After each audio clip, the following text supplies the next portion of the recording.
Hello everyone, आज हम compare करेंगे between world's top 2 most powerful rocket. एक है नासा का SLS space launch system and दूसरा SpaceX का स्टारशिप। और सबसे पहले मैं बताना चाहूँगा कि SLS डेवलप हो चुका है। इसका फर्स्ट ऑर्बिटल टेस्ट आर्टेमिस 1 के जरिए लास्ट ईयर नवंबर 2022 में सक्सेसफुली हो चुका है, बट स्टारशिप अभी फंक्शनल नहीं हुआ है।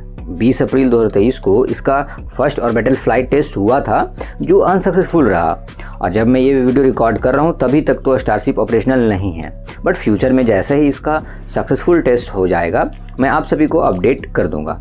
अब हम लोग दोनों रॉकेट का कॉन्फ़िगरेशन देख लेते हैं। ये है SLS। इसका डिज़ाइन काफ़ी सिमिलर है नासा के सैटर्न 5 से जो इन्होंने अपोलो प्रोग्राम में यूज़ किया था। SLS में टोटल 3 स्टेज है। First stage solid rocket booster, then liquid fuelled core stage and finally cryogenic stage. NASA ने SLS के 3 मॉडल डिज़ाइन किया है विथ डिफरेंट पेलोड कैपेसिटी। तीनों मॉडल में क्रू यानी एस्ट्रोनॉट्स को ले जाने के लिए इस तरह का कॉन्फ़िगरेशन और कार्गो मीन्स सामान वगैरह ले जाने के लिए इस टाइप का कॉन्फ़िगरेशन है। वहीं स्टारशिप की बात करें तो इसमें टोटल 2 स्टेज है। First stage is liquid fuelled super heavy booster and second stage is starship spacecraft. यह रॉकेट फुल्ली रियूजेबल है, डेट इज बूस्टर भी रियूजेबल है एंड स्टारशिप भी।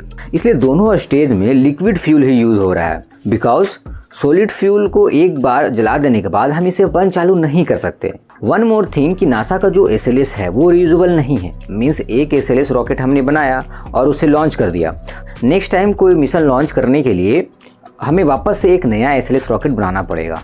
रियूजेबल ना होने की वजह से फर्स्ट वाला SLS रिकवर नहीं हो पाएगा। इसी वजह से SLS का cost per launch approx $4 billion के आसपास है।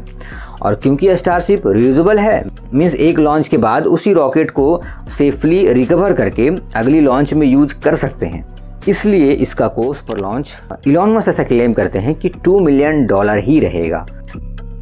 SLS को हम नेक्स्ट जनरेशन रॉकेट नहीं कह सकते हैं, बिकॉज इसमें ज़्यादातर टेक्नोलॉजी नासा के ही प्रीवियस रॉकेट का यूज़ किया गया है।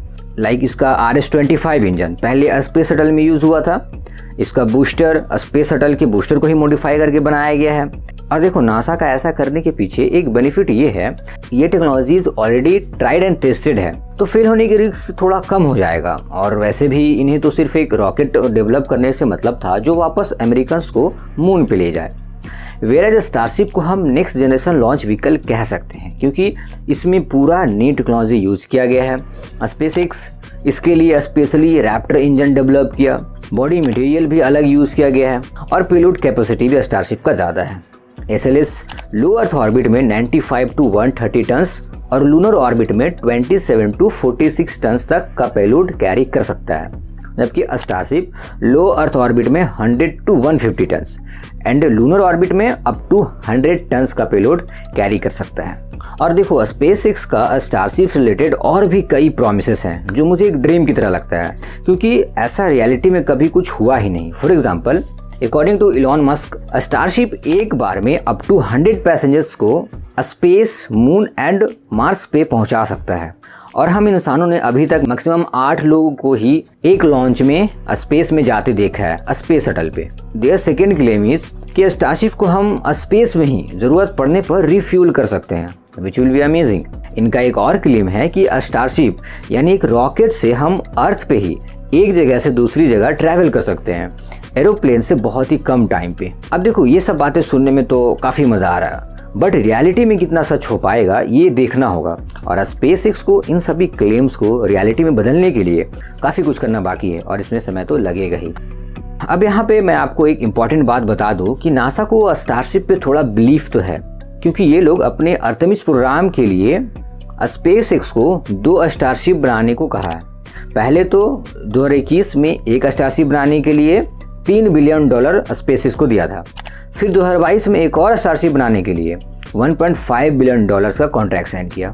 यहाँ पे आपके माइंड में एक क्वेश्चन आ रहा होगा कि मैंने तो कहा स्टारशिप को लॉन्च करने में $2 मिलियन ही लगेगा, तो फिर नासा इतना पैसा क्यों दे रहा है? द रीज़न इज एक स्टारशिप को बनाने में $2 से $3 बिलियन तो लगेगा ही, बट बन जाने के बाद हर लॉन्च में $2 मिलियन ही खर्च आएगा। सो ये था पूरा डिटेल एनालिसिस।